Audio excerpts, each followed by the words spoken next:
Hello everybody and welcome back to the ASUS YouTube channel. This is JJ once again, and we're bringing you another unboxing and overview of one of our Z77 motherboards.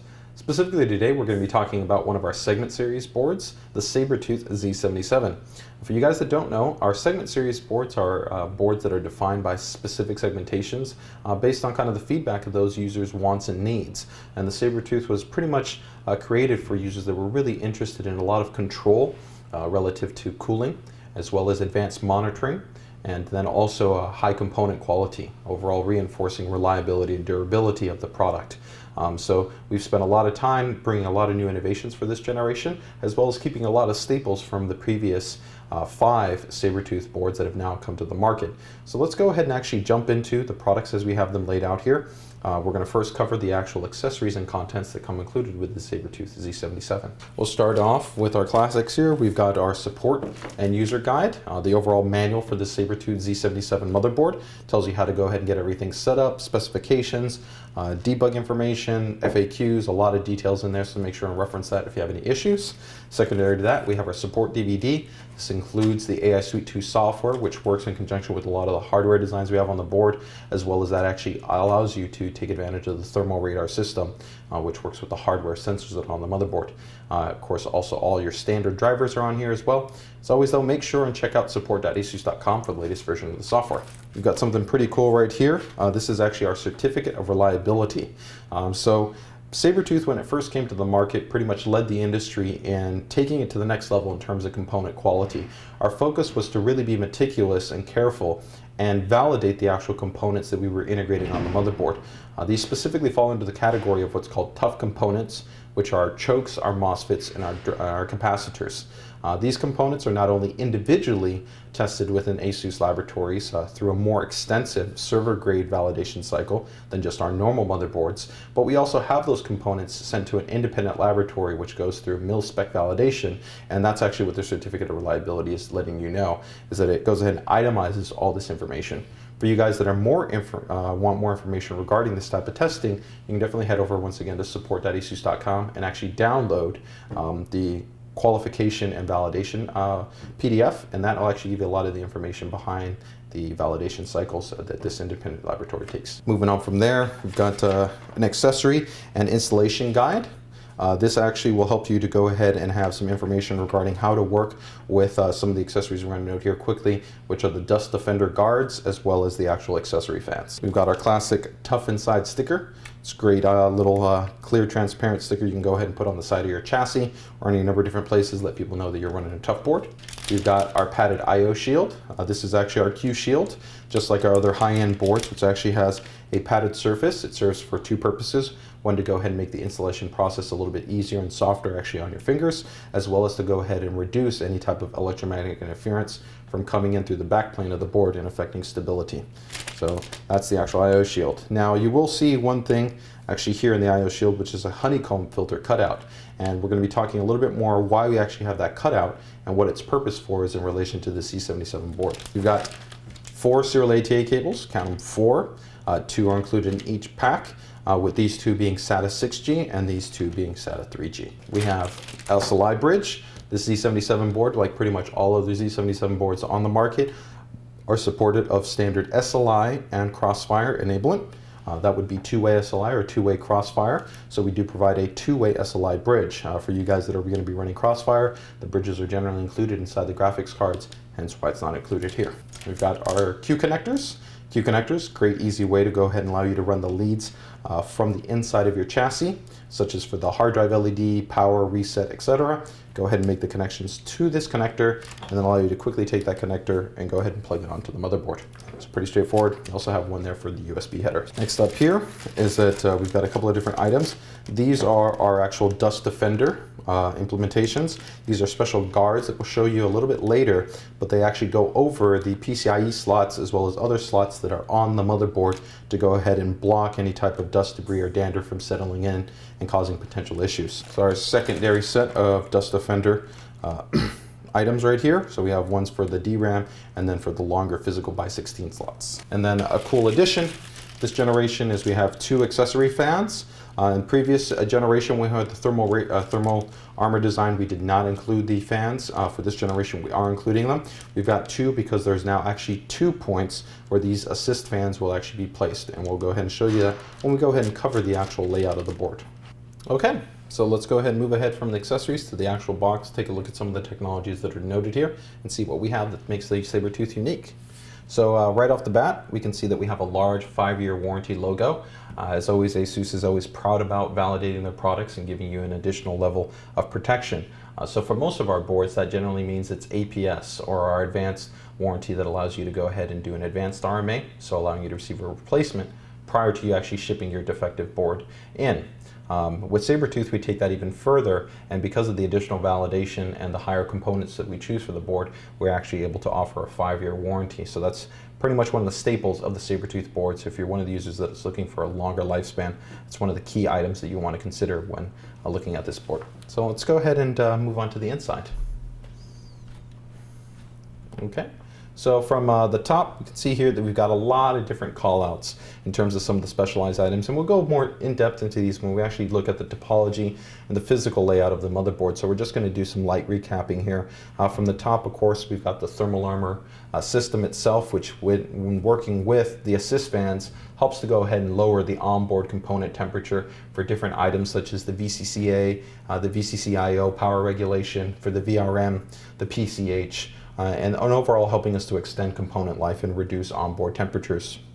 We've got a thermal radar system, which actually is pretty cool. There's 12 hardware sensors that are all sprinkled out throughout the motherboard, allowing us to have a real-time level of detection in regards to temperatures for our motherboard. So that's great for you guys that want to kind of tweak and tune the layout of your chassis and the position of your fans, as well as maybe adding more fans to help to give you more optimal airflow for all your components. So this is really the only motherboard on the market that allows you to have that much information relative to any part of the board and what the temperature might be. So that's a pretty cool feature. In addition to that, we've got the newly implemented Dust Defender. Dust Defender, as we noted before when we covered the accessories, are special actual covers that allow you to go ahead and cover the USB headers, the Dimm slots, PCIe slots, to go ahead and protect from dust, debris, dander, buildup, things like that, which over the long term can cause problems. You can get static discharge from, let's say, the buildup of dust inside of one of your PCIe slots, things along those lines. Moving past that, we've of course got the tough components, which is a classic requisite of all the Sabertooth boards. Pretty much means that we're trying to choose the best quality components that are out there in terms of, let's say, ESR, the overall capacitance of the actual VRM components, and the overall driving ability in terms of, let's say, like the chokes. It's only an 8-phase board solution, but these chokes are significantly higher rated than smaller phases that are used on competing products. So this allows us to have, excellent efficiency, but also, for users that are looking to push this board, even though it's focused at a more kind of stock user. If you're looking for a great overclocking board, Sabertooth is definitely not going to let you down. So those tough chokes, capacitors, and MOSFETs definitely do their job. Moving past that, of course, we've got our digital power design implementation. This is now our 9th generation of digital power design, where we've extended it to the iGPU, where previously, of course, we had it for the CPU and for the DRAM. So pretty much means you get the most accurate, efficient, and safe way at being able to adjust all those parameters of control, whether it's within the UEFI or within the operating system. Got USB Bios Flashback. It's another great touch. It's a great item for an easy way to go ahead and either recover your UEFI and your ROM for what's called your BIOS in some situations, or to go ahead and easily update it without any CPU, memory, DRAM. Essentially, all you have to have is your PSU power connections, and that's about it. No graphics cards, no CPU, no memory. Nothing of that is required to go ahead and get the flash equipped when you're using the USB BIOS Flashback. This is a new addition to Z77, which is our iNetwork control technology. Works in conjunction with the Intel LAN controller that we go ahead and put on the board. Gives us packet priority abilities, so we can go ahead and make more optimizations to better fit your internet usage model, whatever that might be. And below, we've of course got a number of other items, and we'll cover those a little bit more when we actually take a look at the topology of the board. So this gives us a little bit of overview of some of the unique features that come included with the Sabertooth Z77. Okay, so now that we've gone ahead and covered the accessories as well as the features listed on the box, we're going to go ahead and jump into actually looking at the board itself and the unique layout, the features, the I/O, the expansion, all the specifics that are actually on the Sabertooth Z77. Now, before we actually go into the physical topology and the I/O and the expansion slots, as well as onboard connectivity like the fan headers, we want to specifically discuss the thermal armor system. This has actually gone through a couple of different changes since when it was originally concepted for the marine cool design, and now, of course, we've had it for a couple of different products.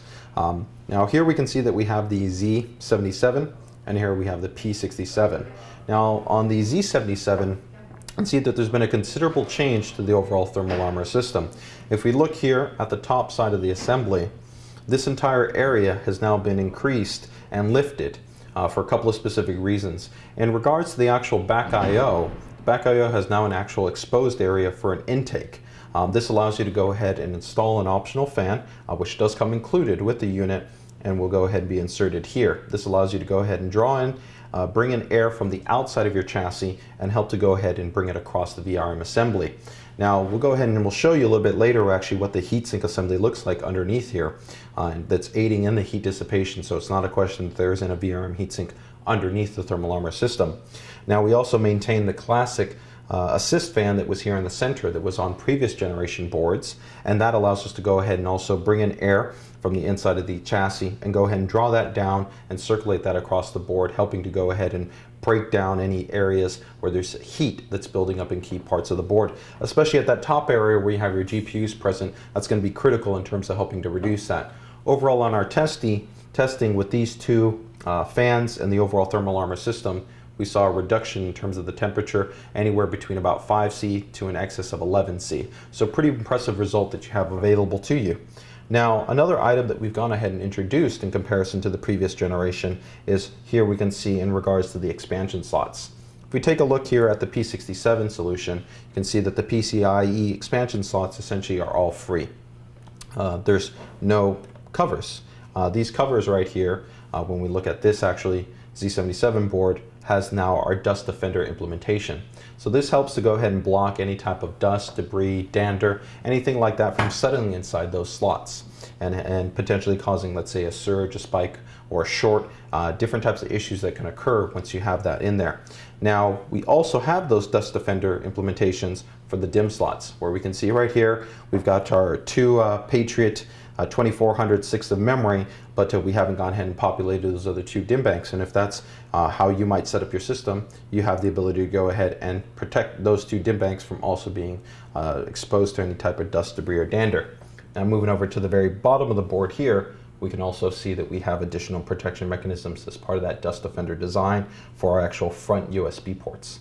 So that's also a nice touch there. So that gives you a little bit of kind of the breakdown regarding at least the initial external part of the thermal armor system. We have actually made some additional changes to the actual board PCB layer itself to go ahead and aid in dissipating heat as well. So we're going to go ahead and take a look here at actually the bare PCB for the Sabertooth board.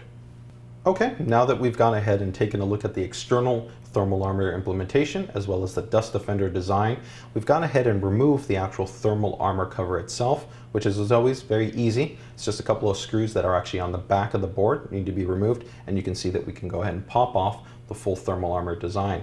Now, that still allows you to go ahead and take a benefit of the 12 hardware sensors that are still on the motherboard if you want thermal radar. With that noted, we actually want to show you here the actual heatsink and the VRM assembly.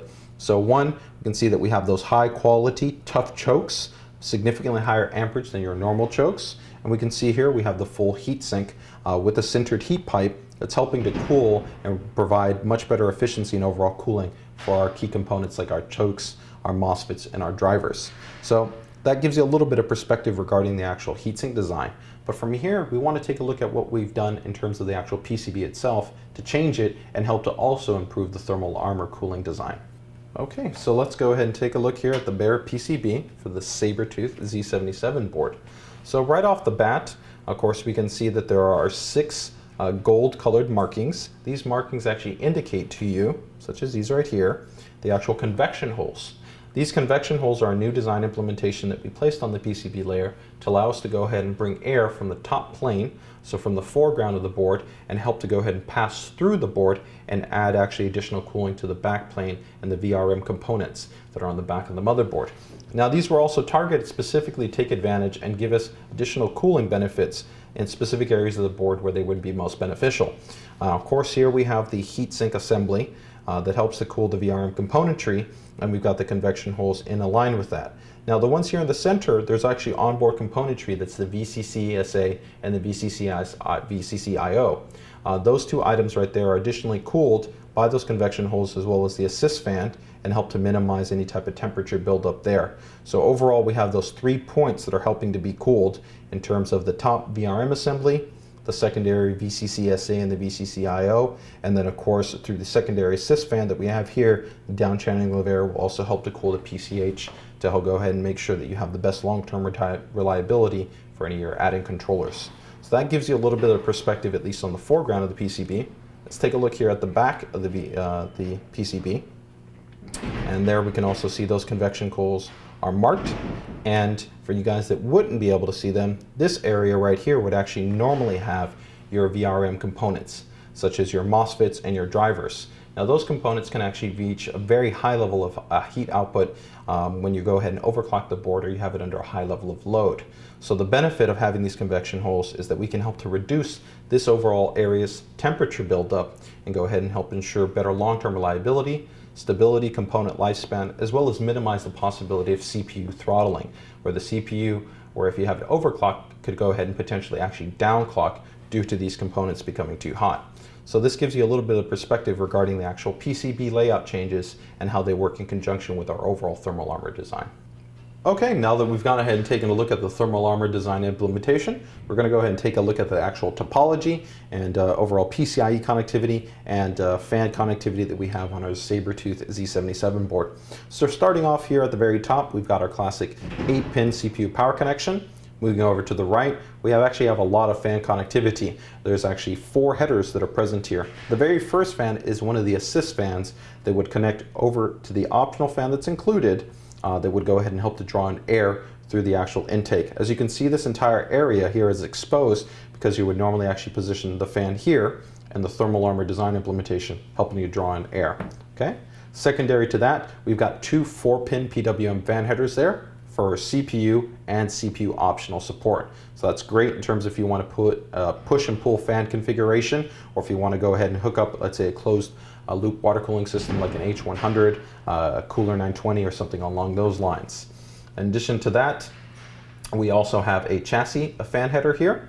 So the chassis fan header, of course, would be for maybe a top vertical fan, or could be used for a connection to a pump or any number of other items. So moving over, we also have, of course, 4 DIMMs, which is standard on all Z77 boards. Now, one of the big design changes that we've made on the actual PCB and the trace layout level is that this actual design is allowing for significantly higher DRAM clocking. In previous generations, we had a trace layout design that enabled DRAM clocking even under full DIMM population to very solid and high frequencies. But for this generation, we've gone ahead and equipped it what's called a T-topology layout as opposed to a daisy chain layout. And this is allowing us to do things like what we have here, where we have Patriot's brand new 4 GB 2400 DIMM kits of extreme division memory. Now, in some cases, we can actually even exceed 2400 operated frequencies, even with actually full DIMM population. So that's a cool item that you can't necessarily see, but is actually incorporated into the actual design of this Sabertooth board. Moving over here on this side of the board, we've got a couple of different headers and connection points. So from the very top, right here, we've got our MemOK button. So this is a classic button that works with the hardware IC that's on the board, allows us to quickly troubleshoot any type of issues where memory might initialize incorrectly. Maybe you mix and match DIMMs and they have different SPDs. There could be a number of different variables. Some people actually even use it like a basic clear CMOS. The advantage being is that this will reset frequency parameters, but it won't change your core UEFI settings, such as maybe your fan controls, your SATA operation mode, or another number of items that you might define in there. So it has a lot of flexibility for it. Now, In addition to that, you'll see that there's actually a DRAM LED that's part of our QLED diagnostic system. And we'll go ahead and point those out a little bit later, but there are actually 4 of them. One for the DRAM, one for the CPU, one for the VGA, and one for the boot device. Now moving down from there, we've got another chassis fan header. Now one update that we have gone ahead and made in regards to our chassis fan headers is that for this generation, 4 of the chassis fan headers that are on the board all allow for 3-pin operation as well as 4-pin operation. And we actually will work in concert with our Fan Expert 2 design to allow for automatic calibration of your fans per each header. So from here, we go ahead and move over to our 24-pin power connection. We then move over to actually a newly implemented right angle USB 3 header. Now this front USB 3 header here is actually controlled by the Intel native USB 3 port, but we can go ahead and enhance this port's performance with our USB 3 boost implementation, shifting it from bot mode to actually our turbo mode of operation, significantly increasing its performance at over 400 megabytes for both read and write performance. Moving down from there, we've got, of course, our right angle serial ATA connectivity. It's in a great location, and due to it being right angle, of course, it doesn't impact anything along those lines in terms of the PCIe expansion. Now, in terms of our connection types, we've got, of course, 2 ports here, which are from an add-in controller. And then from there, we've got the 6 ports that are provided natively by the PCH. So we've got the SATA 6G ports, then we've got 3G ports, 3G ports, and then the secondary SATA 6G ports. So this gives us a lot of flexibility in terms of the layout and the connectivity that we have available to us. Moving over down here on the bottom of the board, we've got our standard connections for the front chassis, such as for the hard drive LED, the power LED, power reset, things along those lines. That works in conjunction with our Q connectors. We've got 2 additional 4-pin chassis fan headers. We then have 3 USB 2 front ports. Now these front ports, along with actually our backplane ports, are all protected by special implementation, just like all our other Z77 boards where we have what's called Esd Guards. These Esd Guards you can actually see right above each one of the ports, as indicated here by that actual little green item and then a little black item right next to it. Those 2 guys combination help to actually make up our Esd Guard implementation, helping to save you from any type of static discharge from poorly designed USB flash devices or from potential grounding issues, things along those lines. So that's a very nice plus point, because normally without those, if you had a static discharge, it would go directly through the actual USB port and potentially flow directly into the PCH, this area here, and cause damage to the board. Moving past that, we can see that we have, of course, power LED. We have the clear CMOS jumper. We then also have here our actual Thunderbolt header. So the Thunderbolt header is a great option in terms of expansion if you're looking for the highest level of performance for an external connection. This will actually work with an add-in card that will plug into the x4 PCIe slot, and then from there connect a cable from that card directly to the actual Thunderbolt header. Moving past that, we've got, of course, our front audio, HD audio connection for our chassis to go ahead and enable front audio connectivity. Jumping over to the next items, we have actually our PCIe expansion slots. So looking over from the very top, we've got a x1 PCIe. We then have a physical x16 and an electrical x16. So of course, all our boards are full PCI Gen 3 supported because Gen 3 is provided natively by the CPU, and this will be running x16 Gen 3. As we drop down from there, we've got another x1 PCIe, and then we have another physical x16. When you go ahead and run this board in either SLI or Crossfire, which it's capable of 2-way Crossfire, 2-way SLI, these will drop down into operating into 8 and 8. But keep in mind that's going to be x8 Gen 3. So you have a significant increase in not only the efficiency of that bus protocol, but also in the bandwidth that's provided. Lastly, we've got one more PCIe x1, and then we have that physical x16, but electrical x4 connection in terms of the PCIe layout. So that gives us a little bit of an overview regarding the physical topology. Lastly, we're going to go ahead and jump over to the actual backplane and take a look at what we have in terms of input and output connections. So now that we've gone ahead and gone over the actual physical layout, fan connectivity, and PCIe expansion, we're moving over to the back panel I/O to go ahead and cover the input and output as well as the display outputs. So starting from the top, we've got 4 USB 3.2 ports. Now those ports are going to be ideal for putting your keyboard and your mouse. The reason being is that the USB 3 ports that we have here on the board aren't going to be natively detected by your operating system. So as such, if you go ahead and have your keyboard and your mouse, you're going to run into issues once you actually complete the OS installation and you can't move your keyboard and mouse. So keep that in mind for these top 4 USB 2 ports. Moving down from here, you can see that we have an open area. This open area is actually part of the intake design that works with the actual I/O shield that has a honeycomb cutout on it. It allows air to be drawn in from actually the external ambient airflow into the actual VRM assembly and cooled by the heatsink assembly as well as the thermal armor system. Moving down from there, we've got the USB Bios Flashback button.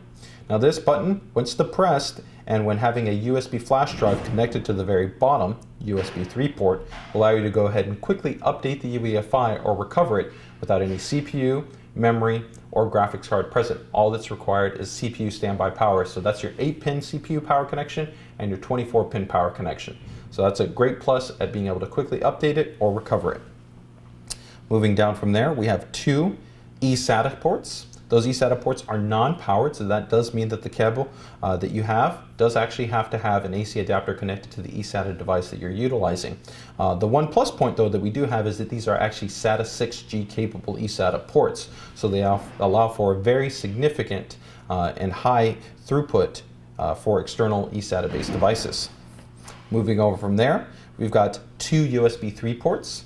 Those 2 USB 3 ports are from our add-in AS Media controller that fully support our USB 3 boost technology. So that means that we can shift them from not only from that bot mode of operation, legacy mode, to our turbo mode, but also for UASP compliant devices, the fastest USB protocol mode of transmission, really allowing us to go ahead and get the best performance, both in sequential based, but as well as a high cube depth performance, and overall giving us the overall best USB 3 experience possible.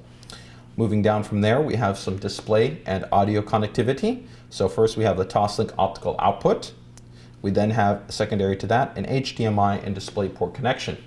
This HDMI DisplayPort connection works in conjunction with the Ivy Bridge graphics core, or the iGPU, and will take advantage of not only supporting 3D and high resolution, but also multi-channel audio. So this is a great option for people that are looking to run integrated video. Now, in addition to that, there's also a nice update that we have with the virtual MVP software. This software will allow you to go ahead and access technologies such as high performance and virtual VSync. If you're interested in those, make sure to check out their corresponding videos. From there, we've got 2 more USB 3 ports down at the bottom. These are actually the native Intel ports, which allow for outstanding performance when utilizing our USB 3 boost technology and able to change it from that standard bot mode operation to the turbo mode operation. If you want to see more performance comparisons between the AS Media controller, the Intel controller, and how USB 3 boost works, make sure to check out our USB 3 boost video. In addition to that, we've got a native Intel Gigabit Ethernet port, which is working with our network iControl packet priority software. So this is great because it allows you to easily go ahead and adjust packet priority for network-centric applications. So that whether that be a browser, a downloading service, a streaming client, any number of different things that are running actively on your desktop, you can go ahead and assign priority to whichever one you want to go ahead and have receive the prioritized packets, giving you better performance and overall helping to minimize different types of latency issues, stuttering, buffering, things along those lines. So that's a really nice option that's accessible via the AI Suite 2 software. And last, we have our analog multi-channel connections. Now, this is powered by our HD Realtek 898 codec, which has been updated to the DTS Ultra 2 PC package, which does give us hardware multi-channel re-encoding with DTS Connect, which is a nice plus for you guys that want to go ahead and take any content that's on the PC, such as games, and re-encode them and output them digitally in multi-channel. So that overall gives you a little bit of an overview regarding the actual I/O and display connectivity that we have on our Sabertooth Z77. Okay, so now that we've gone ahead and essentially covered all the physical layout aspects in regards to the topology, the connectivity options that we have on the board, we want to go ahead and take a look at the actual mechanical layout and just some of the clearance considerations that you're going to have with the Sabertooth Z77. So first and foremost, you can see that we have a normal kind of decked out Z77 board. We're utilizing actually Thermaltake's Slim X3 fan, which is the preferred type of fan that you would normally want for Sabertooth. We've gone ahead and designed the thermal armor system to best benefit from a downward firing fan. This would be like the retail heatsink fan or this aftermarket solution that we have available here that goes ahead and fires cool air down and helps to be circulated across the entire thermal armor system. And you can see, of course, with this low profile solution, not only does it look really clean, but it goes ahead and doesn't impact, of course, any of our DIMMs. So we have, of course, 4 DIMMs here without any issues. And as always, in terms of the layout and spacing, you can see that we have no issues here with the right angle serial ATA. It's not impacted at all by our long graphics card right here, our 2-slot 560 Ti solution. And of course, we've got expansion connectivity for our add-in sound card that we have here with our Zonar Phoebus. Now, if we go ahead and tilt this over and we take a look at some of the actual layout considerations, there's some flexibility we've gone ahead and afforded here. So for one, here we of course have the primary physical by 16, but if you were considering maybe running SLI or Crossfire, you might need to use the actual secondary physical 16x slot. In that situation, we've gone ahead and still maintained a by 1 slot here at the top, so we could go ahead and take this card and move it over here, and then still have the available physical by 16 slot so that we could go ahead and run SLI or Crossfire and still actually have spacing in the center for additional breathing room. In addition to that, as you can see, our solid design has also maintained this by 4 slot, which is required for our Thunderbolt expansion, still available to you. So all in all, a very solid layout, gives you a lot of flexibility. With overall, you're not going to really be impacted in terms of any type of mechanical conflict issues. With that noted, we are going to take a look at a system where we have a much higher performance CPU tower solution in terms of the heatsink and fan assembly for you guys that want to maybe do higher end overclocking, but still keep a silent profile at how that might actually work with a thermal armor system and how that could potentially impact your DIMM installation. Okay, so here we've got actually an upgraded Sabertooth Z77 with a tower-based heatsink. So here specifically we're using Zigmatech's Prime solution with dual 140mm fans. The great thing is that first and foremost you'll see that the thermal armor system is not impacting this design, but one consideration you are going to have to keep in mind is that because of the slight additional amount of space that's required for this 140mm fan, it will impact that first DIMM. So you will have to consider a lower profile kit of memory in that regard. But overall, that's just a reality in terms of the tight spacing that's available from the CPU socket to the actual DIMM banks. Now, if we go ahead and rotate this to the other side, you will see that you still do have the flexibility of still installing up to a 140mm fan, even with a thermal armor system in place. So we have kept that foresight, being able to try to maintain the most flexibility at giving you the ability to put a high performance tower type heatsink even with a push-pull fan configuration. Now keep in mind that if you were to potentially even go to dual 120mm fans as opposed to 140mm, you could actually potentially not impact the DIMM banks at all, continue to use our standard profile memory with taller heat sinks, and you would even have more clearance space between the actual tower, the fan, and the actual thermal armor system itself. So that gives you a little bit more perspective regarding the mechanical layout relative to a high-performance tower heatsink. At this point, we've pretty much covered all the ins and outs regarding our Sabertooth Z77 motherboard. So this is pretty much just wrapping things up for this unboxing and overview. So in conclusion, we've got an awesome board here that's really focused at people that are looking at reliability, durability, high component quality, and really specialized technologies that are focused for cooling, advanced monitoring, and bringing those combinations together to go ahead and give you the best product on the market that's intended for cooling and monitoring respective to your system. So, as always, if you guys have any questions, comments, or feedback, make sure to drop them here on our page. As always, if you enjoyed the video, please make sure and subscribe. And if you have any additional feedback, also head over to our social media channels on Facebook and Twitter and drop us a line there as well. So thank you.